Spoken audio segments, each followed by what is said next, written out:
Afternoon. Welcome to Broadband Breakfast Live Online for Wednesday, August 5th, 2020. I'm Drew Clark, editor and publisher of Broadband Breakfast. I'm very pleased to be able to welcome you for another edition of our Champions of Broadband series. This is the third of what we hope will go on for another month and a half, dealing with some of the people in Washington and around the country who have been working throughout their careers on getting higher capacity broadband throughout the country and to more people.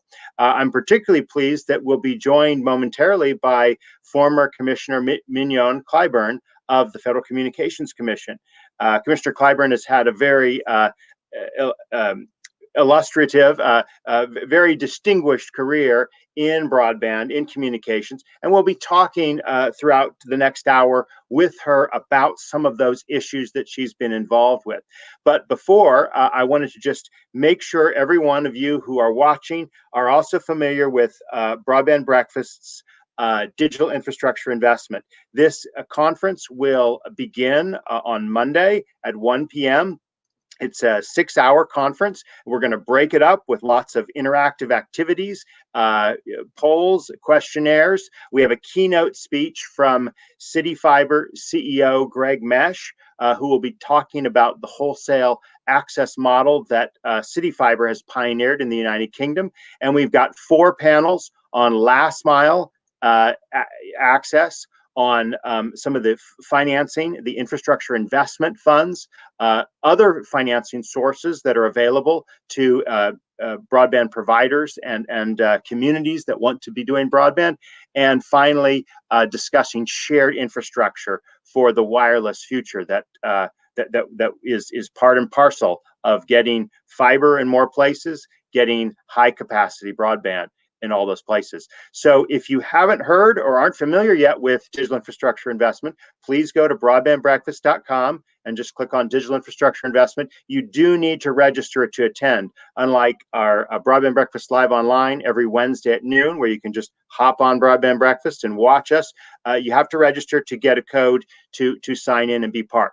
So with that, I'm now going to go ahead and invite in Commissioner Mignon Clyburn. Thank you so much for being with us today. We're very grateful to have you with us, and I'm going to unmute you now so we can commiserate on the tricky job we had there.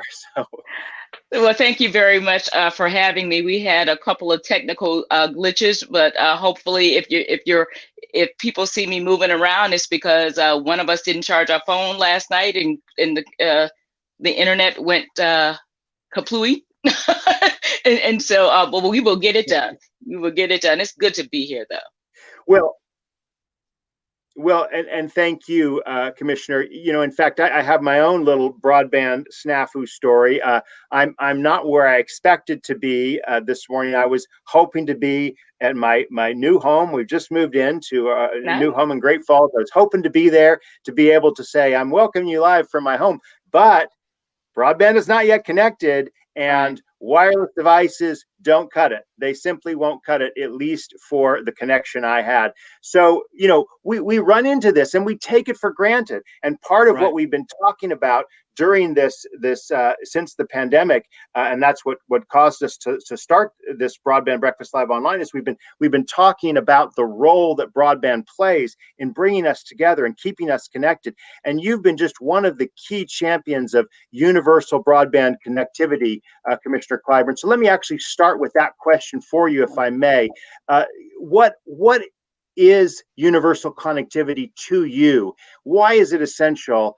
And what are the gaps that still exist? And I guess most importantly, how can we as a country get it done? How can we do better at broadband connectivity? So, Drew, again, I really appreciate you, number one, acknowledging what our challenge was this morning and acknowledging the challenges that there are. So my little issue here with not being able to hear you because there was an interruption in service is a luxury. And I say that because I have an option. I could immediately, within a couple of minutes and stacking up some telephone, stacking up the phone, had another option for service. But too many of our students, too many of our seniors only have one opportunity to access anything online. They might have a smartphone, and they might have a plan that will allow them a certain number of minutes. So the thing is, when you talk about universal connectivity, it means that by any device of your choosing, with relative ease of interruption, no challenges by way of affordability, very few challenges by way of infrastructure where you live or work or are educated, that you have a seamless and an easy opportunity to be online when you need it and when you want it. But in too many places across this nation, that is not the case. If you live in a rural community, there are often challenges to connectivity. If you live in an urban center, there are, let's just face it, no one wants to say this, but there are redlining, challenges that happen in more affluent communities versus less affluent communities. Those are very real. They're happening every day. And again, it's hard for me on my smartphone to do homework. It's hard for me if I have a limited de minimis plan to be able to stay on hold or navigate or do any type of data or voice to be able to communicate. And so in too many places across this country, you've got millions of individuals. An estimated 15% of our school-age students, that's about 9 million children, who do not have an opportunity to have the type of learning that is required and will be demanded from them for the most part in a couple of weeks. And so that is, to me, the saddest and most pressing challenge to learning, that things have been interrupted by March. And some people are already going back to school, but many go after September. Come September, there is no guarantee that upwards of that any more than 80% of our students will have seamless opportunities to learning. That's a problem. Absolutely. Let's talk a minute about that. I mean, the schooling is just I mean, there's so many ways that our country has fallen short in this pandemic, and it's really shown.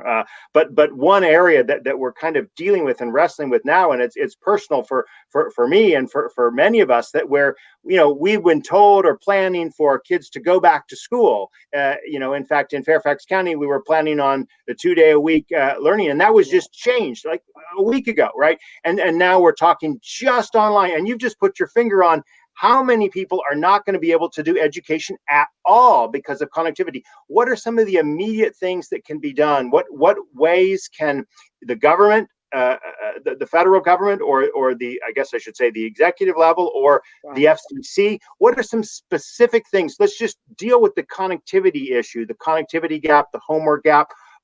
How can we make sure that students are not going to be handicapped, when school begins? We're going to have to be incredibly innovative and less stingy by way of spending. I am sitting here in the home of not necessarily of my birth, but where I spent from 5th grade on, and my father allowed me to come back in to speak, with you.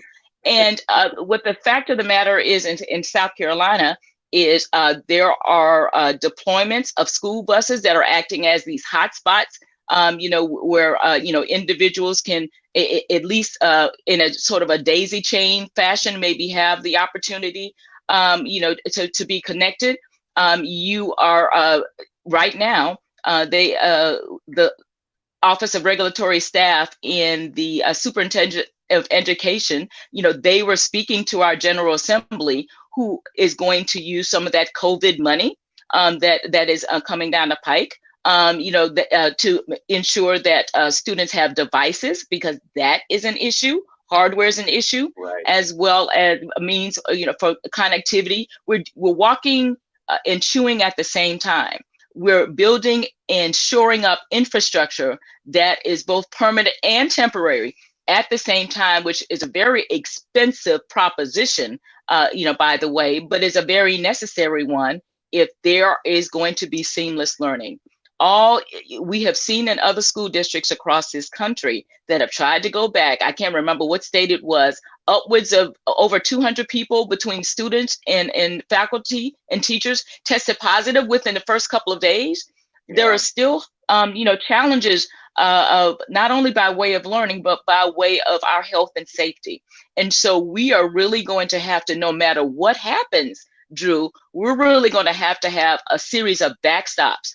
The state and local governments are going to have to pitch in. The FCC is doing some things, but I contend to you, not to try to start an argument first up, that if we had acted on some of the initiatives that were brought to light earlier on, the Lifeline program, if we had modernized that program, which seeks to provide resources for those individuals who have to make choices between telephone and broadband service and eating. If we had modernized that program for the information age, then maybe we'd have been further along right now in terms of, having connected devices and a monthly assistance for them, to have service right now. Maybe the pandemic, the effects of that on learning would not have been as severe because we'd have moved along. So the government at all levels, pitching in and affirming how important a broadband-enabled, a broadband-connected consumer in the U.S. is. If we come to terms with that finally, because Drew, when I got to the FCC, I cannot tell you when we did, I think this was 2010, 2011, we had a town hall meeting and there were arguments. I mean, we had security down in Charleston, South Carolina,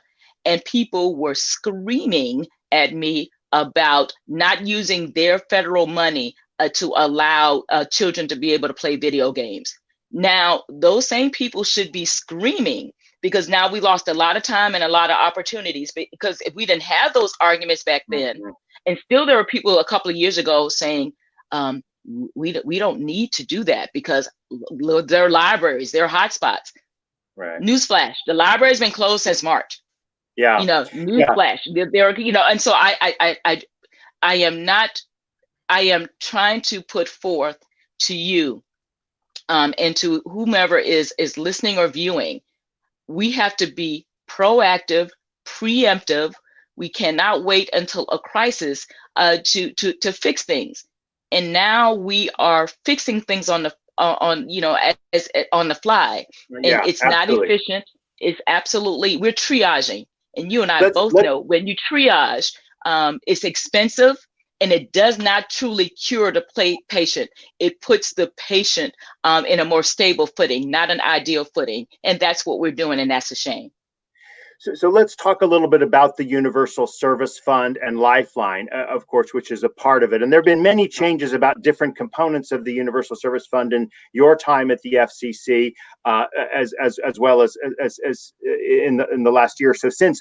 But could you talk to some of the things that we should have done and that we still could do to fix this so we're not in such a Band-Aid situation? What are some of the specific ways that, for example, on Lifeline, that was modernized to allow subsidies for broadband in addition to telephone service, but obviously that hasn't been enough. It hasn't been enough to cover the needs, and we've of course been talking about schooling and the lack of being able to have access for broadband schooling. What are some of the specific things that you would have liked us to have done and we still could do in particular regard to Lifeline and USF? Working with the administrator, because Lifeline, though the funding is a part of the FCC's universal service construct, there's an administrator that we work closely with. The FCC should have and should modernize the program further to enable competition, to enable different providers and different platforms and different opportunities for connectivity. There are still people who are saying we just want this program to be, for a fixed, experience, meaning, a legacy, hardwired or in-home usage. When we all know that people are cutting the cord by way of voice, there are a lot of children, and the numbers are higher than we want to admit, that are not necessarily, they don't have the same home to go to every night. There are a lot of individual challenges that a mobile experience justifies. And so if you make that program strictly for a fixed experience, then you honestly, more than because it's not in your experience, but there are a lot of children who do not, again, have to go to the uncle's house, they have to go to the friend's house, and they need a mobile device, whatever that looks like, and that hotspot or that connectivity to go with them, that checkout, to check that out. They need that to go with them in order for learning to be seamless. So the program in and of itself has to account for that. And if we look through a 1980s and 1990s lens, through a fixed provider lens, then we are going to miss out on a lot of opportunities for seamless learning for our children. And I keep harping on the children right now. It's not like they're the only ones. They are right now are the most vulnerable ones because of the educational challenges of COVID. What are some other suggestions that you would have for changes to schools and schools' capacity to deal with USF funds? There have been proposals out there that have been circulating and particularly gaining more attention with the coronavirus pandemic. But do you have any particular thoughts on the way that schools could play a greater role than they are right now through the Universal Service Fund? One of the things that we started in the first phase during the last administration is to not be so rigid by way of who could use those, that connectivity, or who could use those devices within on school grounds and when.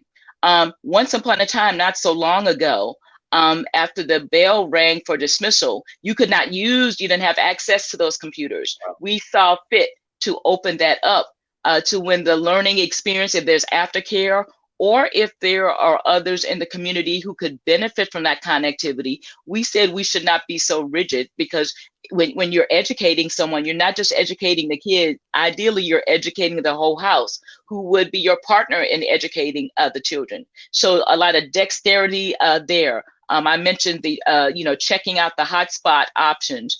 There are some schools are doing it, but I first became aware of it through certain library systems in New York. I believe I was in Arizona, that they were doing some very innovative things so that connectivity would follow the child. We need to do those things in multiple ways by multiple players. Our anchor institutions, our schools, our libraries, those physical buildings, and our medical centers, and the environment around them. There needs to be more of a spoke and wheel approach, and those spokes need to be more wide and broad in order to help to better serve the community. So for me, it is I always pick a word or phrase of the day, and daisy chain is in my head, because we need to be able to have seamless opportunities for connectivity, and we can't just say build it and they will come. We can't just say what's the infrastructure in the ground. If I can't afford that monthly service, or if the service I have is only a couple of hours a month, then there's a barrier to connectivity. So we really need to work with providers, and we really need to work with our school districts and our centers for learning. We really need to work with our medical facilities in order to offer a series of seamless opportunities for connectivity.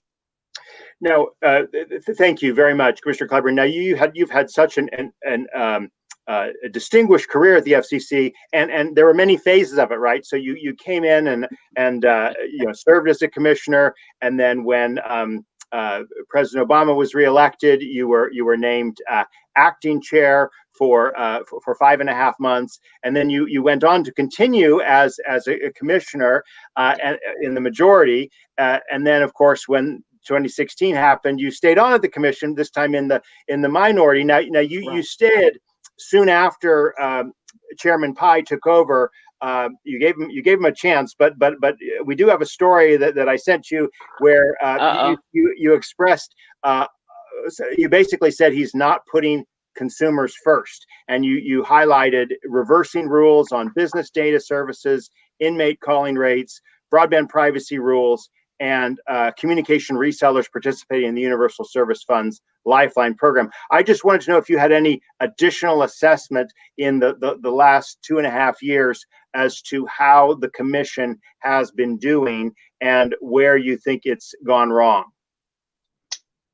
Well, I think I was probably clear on your last phrasing. I will start off with the positive. I understand within the next day or two, maybe it's even tomorrow, the FCC is going to take up on the interstate side a notice of proposed rulemaking for inmate calling reform. So I will give credit, even though numerically in terms of the rates that are being proposed, I think we could have, the agencies could have done a bit more. I will give credit that they're moving in the right direction. It took a long time. It's soon and immediate. Took a number of years. I've been gone from the FCC over 2 years, and so this chronic issue is just on the agenda. Where it's been teed up for a number of years. But again, tomorrow there will be a step forward. And so I will acknowledge that. I have to affirm what I just said, because under the current administration, the Lifeline program has basically been gutted. The fines were excessive, when there were comparatively, minor infractions when it comes to some of the other providers in the under the FCC's purview. I can tell you some people who were reaching, in terms of private and personally identifiable information that barely got a slap on the wrist. And so, to me, the wrong signals were sent for a program that could do more for more. I keep going back to the Lifeline program because that was just very much a lost opportunity, still a lost opportunity. And that program in terms of participation is going down, not because the need is any less, because COVID will reaffirm to you that the need is more, but that it has not been allowed to be reformed so it could do the most good. I'm not very happy when it comes to, some of the issues in terms of media ownership and the like. You would know that I can't remember the number of remands we're on in terms of what some people call the Prometheus decision. 5, 6. I mean, who's counting? But there are a number of times that if we really looked and were more serious about our Section 257 obligations, which really affirms to the FCC that it should look, at the landscape. It should look at the number and the diversity of people doing business or wanting to do business in media, in technology, and the like. You can't just talk about bad numbers and saying, "Oh my goodness, there's a lack of diversity in terms of owners." Innovators and those who come before the FCC. You have to look at why. Right. And the fact of the matter is, historically, the FCC has not done some not so wholesome things. If you were to look at your history in order to, provide opportunities for diverse innovators and creators and entrepreneurs and business people. And that just the correction does not change with an acknowledgement and continuing to do more of the same, or ignoring the past, the vestiges of those actions that should not have ever been taken, but it's a part of our history. Yep. So to me, the inclusion, the diversity landscape, nobody talks about it. At least currently, I've heard nothing about looking at what the communications landscape looks like when it comes to diverse owners. I've heard nothing by way of action. And the courts have told the FCC a number of times, you need to bring this back. That's saying a lot. I wonder if you have any thoughts on some of the new controversies that have enveloped the FCC, in particular this Section 230 controversy. The Somehow NTIA, I knew that would come up. The NTIA has issued a proposal or a comment that the FCC has accepted, and yes, 2 days ago, to the surprise of many, Commissioner O'Reilly's nomination was withdrawn by the White House, and while we don't have any confirmation about the reasons, some have speculated it's because of his opposition to this Section 230 ruling, or Section 230 proposal. So, what is your take on that issue, and how do you sort of greet that in the panoply of issues that the FCC needs to consider? I will say that there are a few times when I'm shocked. I can usually kind of feel and see things coming. I did not see that coming. I heard, because if you really look at what the commissioner said, it was not that a direct negative, affirmation, negative affirmation. I'm being too careful with my words.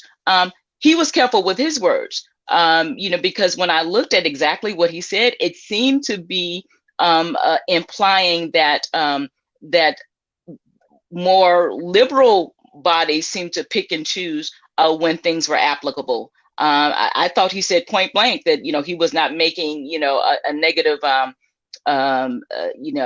assumption or a negative statement when it came to the current president.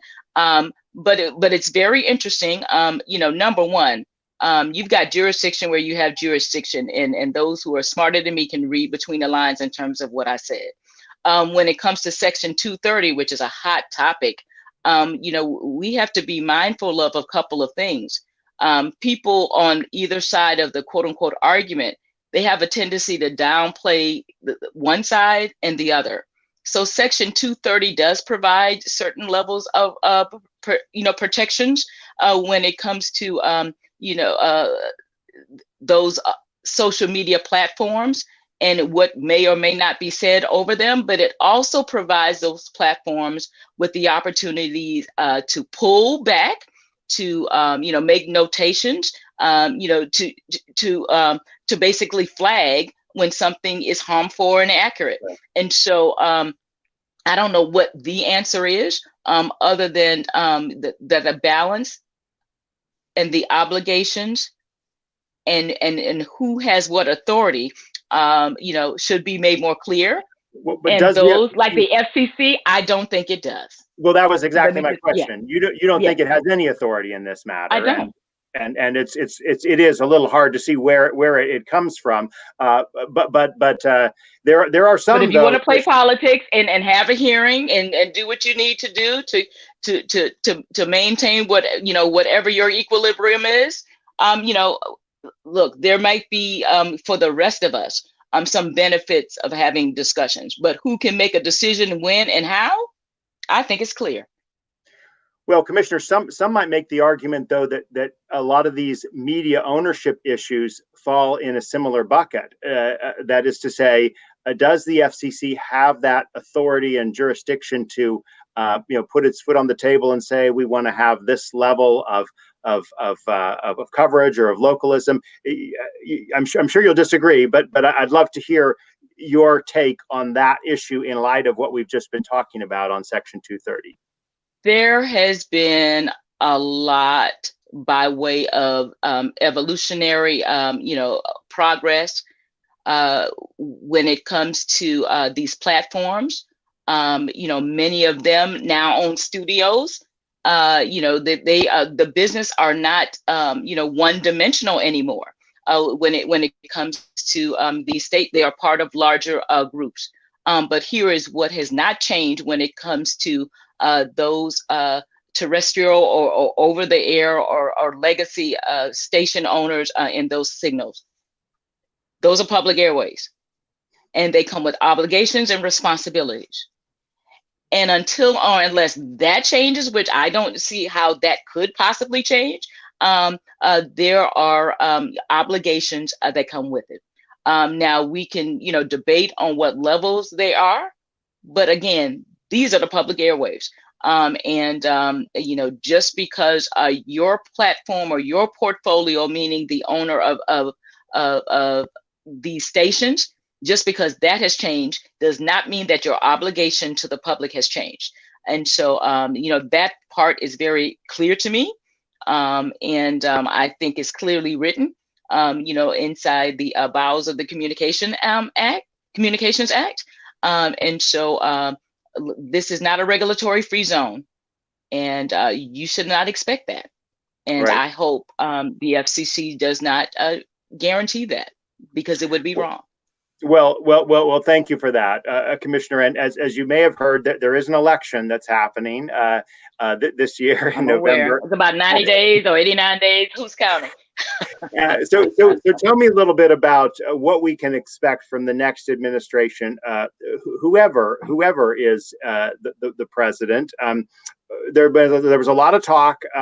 In fact, it's become a joke about an infrastructure bill, right? An infrastructure plan. Is there ever going to be an infrastructure plan? And by now, I think all discussions of infrastructure include broadband infrastructure. We have to look back to the Obama administration to really understand what a substantive broadband infrastructure plan looks like through the American Recovery and Reinvestment Act. What are some of your thoughts on the kind of the 10-year passage of the National Broadband Plan that the FCC produced, and the Recovery Act that came along at the same time? And what kinds of issues do you see as being on the table from a broadband perspective for the next administration to pursue?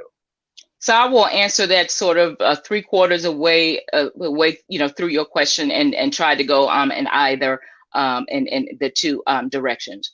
The biggest shock to me when it comes to the current administration, is that we are toward the end of the first administration, or his final administration, and we don't have an infrastructure bill. I just knew, let me say to you, I would have bet my house, my car, and my firstborn. No, I don't have kids, but I would have bet my firstborn on at 58 that we would have had an infrastructure bill. I would have bet almost anything, because to me that was the clearest win. Because when you talk about infrastructure, and this is why I think we will see and hear this again, that pays multiple dividends on so many fronts. But infrastructure is going to have a broader meaning from when it did 30 and 40 years ago, because infrastructure would include, I think everybody is aware and will agree now, broadband enabled, those types of, that's a part of the infrastructure package. It's not just roads and bridges. It is way beyond that, in order to ensure that we have a connected future. And connectivity, again, does not mean from physically just getting from place to place. It is virtually getting from place to place also. I just really think and I usually don't dip my toes in political waters publicly, but I think that was the biggest missed opportunity I just have ever seen in recent history. I do not understand why that didn't happen.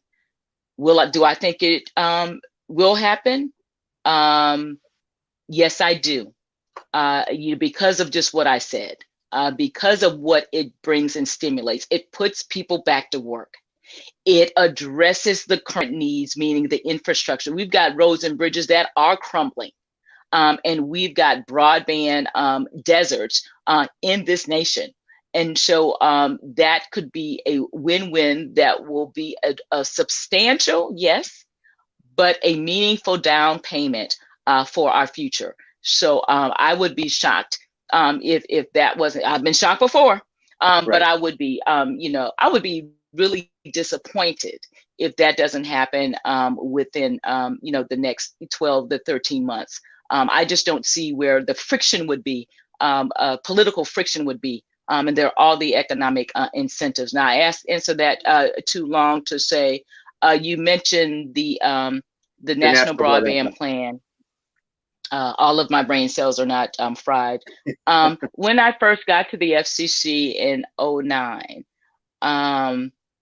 I said this was manna from heaven. I literally said that. You ask anybody who was around me, because it forced us to pause and take a look at where things are now, what the objectives were clearly through an economic development eye, through a healthcare eye, through an educational lens. Those 4 chapters to me were brilliantly divided to affirm and plot a connected course for the future.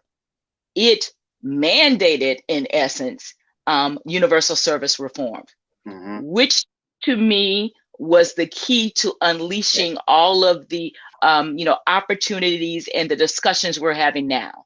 But for that, us being very literal in terms of producing producing that plan and delivering universal service reform, the conversations we're having now over the platforms that we're having now, as ubiquitous as they are, would not be taking place. Let's just say that. So that was a significant, I always speak fondly of Julius Janikowski, who was President Obama's first FCC chair, because that was a heavy lift that I don't think he gets enough credit for, to be honest with you, and because of the magnitude of that. But to live and to have, after year 10, of that plan, to have it, realize its potential. We were nowhere near done in terms of that. Blair Levin, who was the, the editor, so to speak, of that plan, he always said that this was a beta. And I always stuck, and that always stayed in my mind, that this plan was a beta. It's an ever living, evolving document, that some of the players may change, or some of the stats may change. But the mandate, what was written on those pages, that will never change. It will always be a moving target. And we need to embrace that and accept that, and be willing in real time to edit that document for today's reality.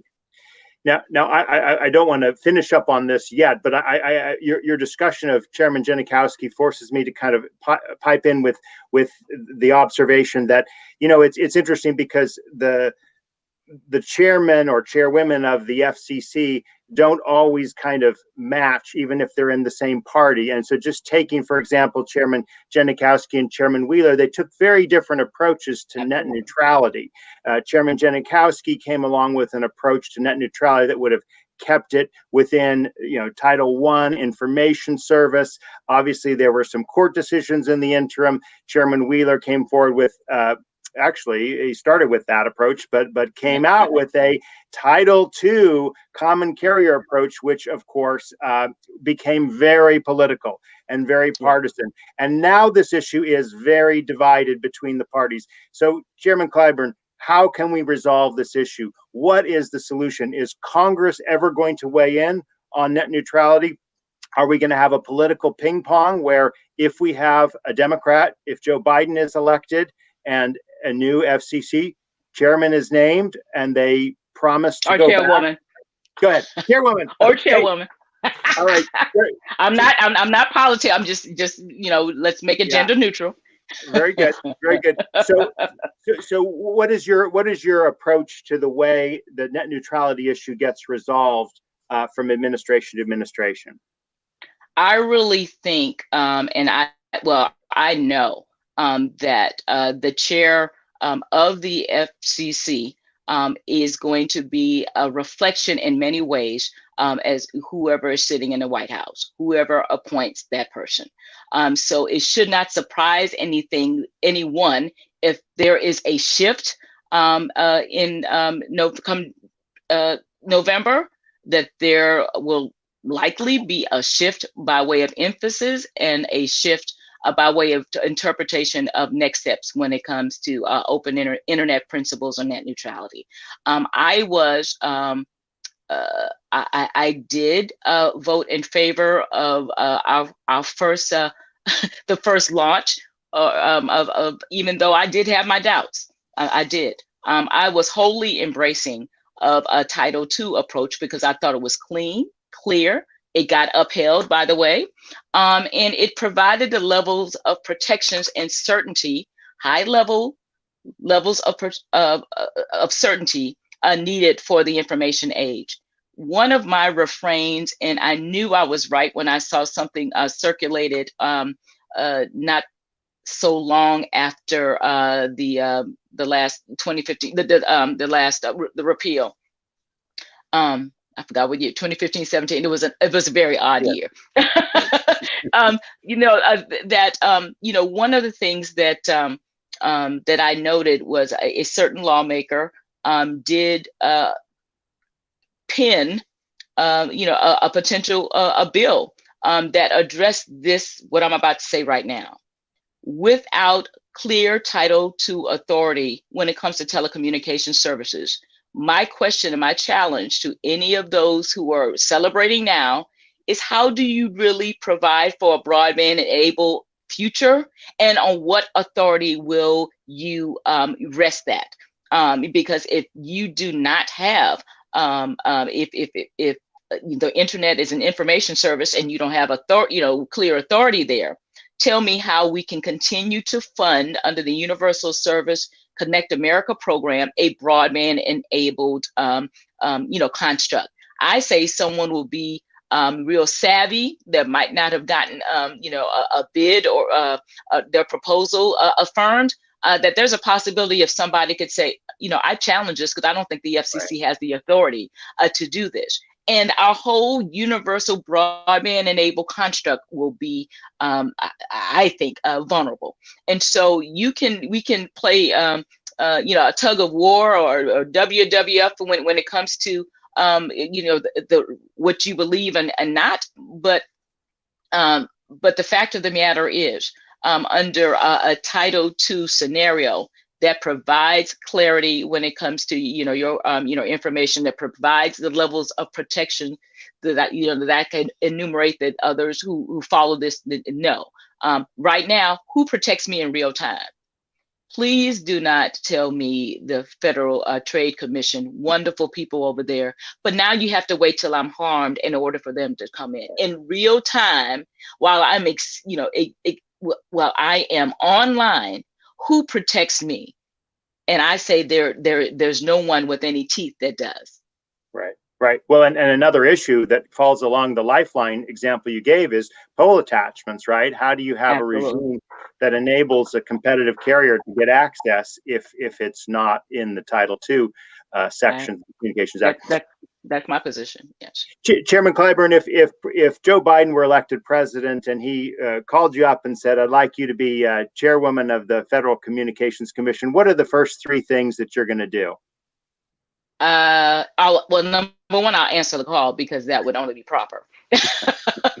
and secondly, you probably would not be surprised that I won't answer that directly. It probably will not surprise you where I stand politically, and that is all I will say. But I, in my heart of hearts, and this is probably the most sincere thing you'll hear me say over the airwaves, I am hardwired to serve my nation. The best years of my life were at the FCC and the South Carolina Public Service Commission. I am infatuated and smitten by public service. I just really am. That's not to say what I will do going forward, but I will just say that my DNA and my support for organizations that are seeking to bridge divides, particularly communications divides, that are willing to level the playing field and to put consumers first. I am all in whatever level or means of support that would bring. I am always going to be supportive of a connected future. Well, let's actually talk a little bit about your past, Commissioner Clyburn, in South Carolina. What inspired you to get passionate about telecommunications and broadband? I understand you were on the South Carolina Public Service Commission. Could you just tell us a little bit about your path to that, what you did there, and how that prepared you for your role at the Federal Communications Commission? I will say that a history maker, I was very fortunate to have as a mentor the first African American to serve on the Public Service Commission of South Carolina. She was Marjorie Amos Frazier. I just think of her, and it's hard for me to not get emotional and just be filled with pride and honor that she considered me a friend, and I looked at her path, through just wide eye, a lens, and soaked up her passion for communities. I would sit in her house on any given Sunday. Those of you who like sweet tea, miss a treat. She made the best sweet tea ever. And people would come in from presidents to someone who might have be on their last economic leg. And she would sit and listen, and she would help if she could. And she reinforced some things that my family taught me about everyone at a certain point in their life, they need something. And whatever that something is at that time is the most important something to that person. And if you're in a position to address that and to help that person with that, that's one of the biggest blessings, one of the biggest gifts that you can give yourself and others. So I learned through those interactions, sitting there doing a lot of listening, a lot of observing, a lot of oohs and ahs, especially when seriously a president or two came through that door, that we each have a capacity to serve. And through government service, we've got an incredible capacity to do so, particularly for those who are often not heard. And so when I went, during my days in South Carolina, and particularly when I went to the FCC, my personal refrain was to be a voice for the voiceless, for those who could not afford to come to the FCC every time a docket that concerned them was open, or to me, to make sure that within the decisions, that were finalized, that their voices were heard, that their needs were met or addressed. And so, those days, and through some great mentors, especially her on a regulatory side, it really reinforced what I thought was important, what I thought was needed, what I thought was missing when it comes to regulation. Companies can come in all day long, plus Right. Sunday. Individuals who need help rarely are able, to visit, to call, to know that even something is circulated that will affect them. And that, I think, a commissioner who puts consumers first would be their backstop for good regulation. We've got a question here from one of our watchers. Sean McLaughlin asks if Commissioner Clyburn was the only state PUC commissioner to serve on the FCC. I don't necessarily think that's the case. Perhaps you could correct us. Yeah. And he also says, would you support Catherine Sandoval or another state experienced candidate for a future FCC? Your reactions to that? One of the and I will answer that carefully. So she is a good friend. She's got, to address the last question first. She's got experience that she worked at the, FCC. I believe she headed the Consumer Bureau, subject to check. So she is experienced, just is well versed. She definitely, I think she was honestly considered last time for the chairpersonship. Sorry, Catherine, if I outed you, but I believe that was my understanding. And so she would be a fine candidate. And if any if it, see, now you're hearing the stuttering, right? I would never work against a friend and someone so qualified. How about I answer it there? So you're absolutely right that I was not the only Public Service Commission, only person from a state PUC to come in. The person I always say that I came behind, Deborah Tate was from Tennessee. Right. And at one point, for a long period of time, there was always sort of a state commissioner there. This is one of the first times in recent history that there was not someone who came, through, up through the state regulatory, that particular path. And I really, and this is no reflection on anybody who's serving now.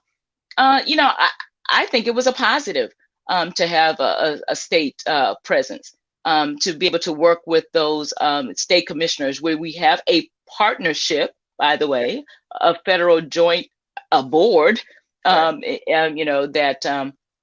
someone that they were familiar with, I think is always a positive.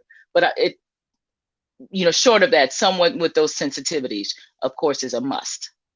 Well, we have a few more minutes, Commissioner Clyburn, and I, one of the interesting things when we talk about the next administration, and we've been talking about future FCC chairs, with you, we actually have a track record. You've actually been the chair for 5.5 months as acting chair. And when I was preparing for this and looking through all of the things you did, you actually did quite a number of things in that short period of time. So could you just speak to the things that you did do as acting chair?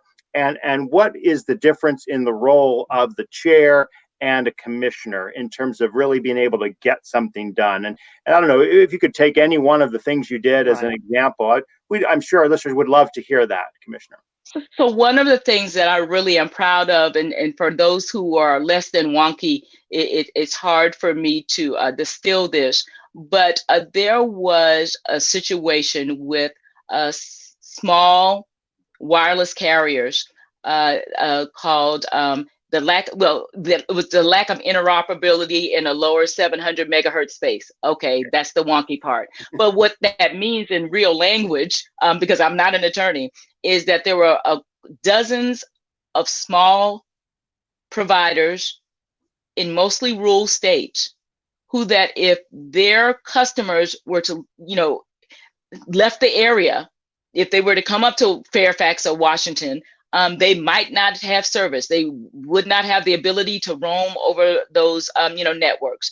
There was a lack of connectivity or interoperability in this case for those providers to have seamless service, when their customers, left the area. They had been fighting.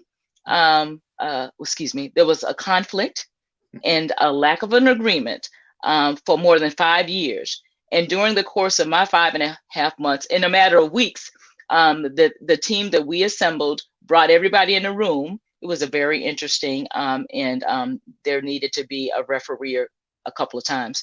A series of exchanges during that time that resulted, again, within weeks, to a voluntary solution that saved us time, that saved us money, to save us all types of legal fees. And a solution was derived, and within months, many of those carriers started building out their networks in order to better serve their customers, and they were able to establish agreements with other carriers in order to roam or to be interoperable. Again, I brag about that softly. Because the guys weren't able to do it. To be honest with you, let me just go ahead. The guys were not able to do it, and so my chief of staff, who was a woman and a female interim chair of the FCC, we were able to do it within weeks, what they couldn't do within years, and I'm very proud of that.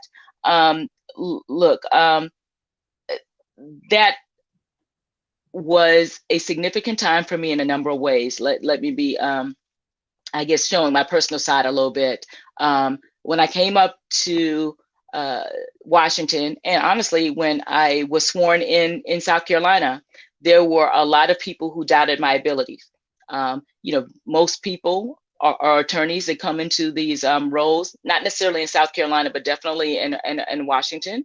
I was the first African American female at the Federal Communications Commission. There were some very erroneous and I think dated assumptions about what my abilities were. And so part of it, particularly when it came to chairing the commission, I wanted to affirm that I always had the ability, as an adult, definitely had the desire and unquestionably the commitment to running that agency appropriately, to treating staff, in the way in which they deserve, with respect, and to getting things done, particularly the ones that the items that nobody else could do. So we cleared a lot in record speed, some dockets that were longstanding. Had there not been a government shutdown, I would have surpassed. I told Julius I would have surpassed you per capita. In terms of the number of items moved, because that was a goal. I'm going to pass Julius. So I joke about that with him. I don't know if he laughed when I said that, but that was a part. Because again, and it's a shame that you have to prove people wrong. I guess that was 2013. If I'm remembering, I think that was 2013. But I did, and I did, and that they were surprised. And on one hand, kind of, I'm not going to say hurt, but it just, in a way, it gave me pause. But for the next person similarly situated, hopefully she would not be doubted as much. Thank you, Commissioner. I wonder, since you mentioned earlier the prison telecom reforms that are coming back, that was clearly an issue that you also drove. And could you just speak about what led you to, and what was the end result of your work in that? You can tell that I often struggle with dates because, sometimes it seems years ago and sometimes it seems like yesterday. But around 2011, 2012, I sat in a very hot room, and I don't even think it was summer, with a number of advocates and interest groups who said that there is an item that has been that's been dormant for years. And we have attempted a couple of times to get the FCC to move on reforming the just egregious, the unjust rates that those who are incarcerated and their families pay on a per minute basis to keep in touch. We just cannot get this to move. We need an advocate. Will you be our advocate? It's not because the room was hot and crowded, but it's because they spoke to my spirit that I said yes within minutes. After listening to getting a better feel for what their from a federal point of view, what the challenge has been. And so Martha Wright, who I've had the opportunity to meet, was the named plaintiff, and I still keep in touch with her grandson on a semi-regular basis. They were speaking for the nearly 2 million persons who will lay their heads on a cot, behind bars tonight, and there are more than 2 million children that they still care for. And so there was not a consistent voice speaking to that, what I consider one of the most, I consider it regulatory malpractice. Let me just say it. I call it that all the time, that we see people suffering. We had the ability earlier on to do something about it, and they were never priorities. And so the reason why, a person like me gave voice to it, because who else would at the time? And so, like I said, the FCC will act. There are a couple of bills in Congress, both on the House and Senate side, that will bring more clarity, because there's a divide between interstate and intrastate. There's a divide in terms of the chairman of the FCC currently said that we only have interstate authority, which is what they will act on tomorrow. I took a different approach. The court interpreted my approach differently. And so on tomorrow, there will be more clarity on the interstate side. And I hope through Congress and state actions, those state PUCs and those regulators and those lawmakers, that we'll see some action on the intrastate side. And I'm hoping for miracles that we'll have some clarity from Capitol Hill when it comes to this. Yeah. Well, this has been wonderful, Commissioner, former Commissioner Mignon Clyburn, former acting chairwoman Mignon Clyburn. It's been a great treat to have you on one of our best events. I appreciate it. Thank you again. And let me just remind our viewers to please sign up for digital infrastructure investment at broadbandbreakfast.com. We've got a great program, the CEO of City Fiber, and 4 action-packed panels, but you have to sign up at broadbandbreakfast.com for digital infrastructure investment on Monday, August 10th. I'm Drew Clark. Thanks for being with us. We'll see you next Wednesday, but first at Digital Infrastructure Investment on Monday. Take care.